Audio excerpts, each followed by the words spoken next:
So, isa po sa mga concerned citizen na guro ang nakakita ng isang pusang nakabalot sa plastic at nais niya itong pakawalan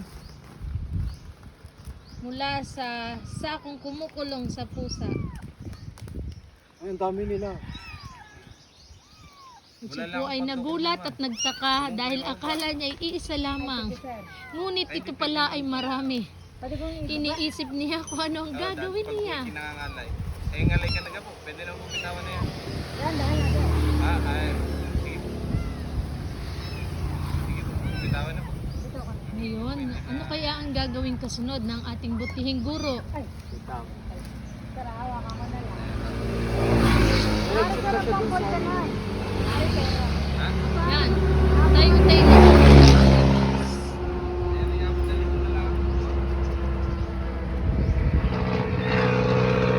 Ay, ganyan ba? Tunghayan natin ang susunod na kabanata. Baka ito ay iuwi pa ng ating isang butihing guro. Oo nga, dami.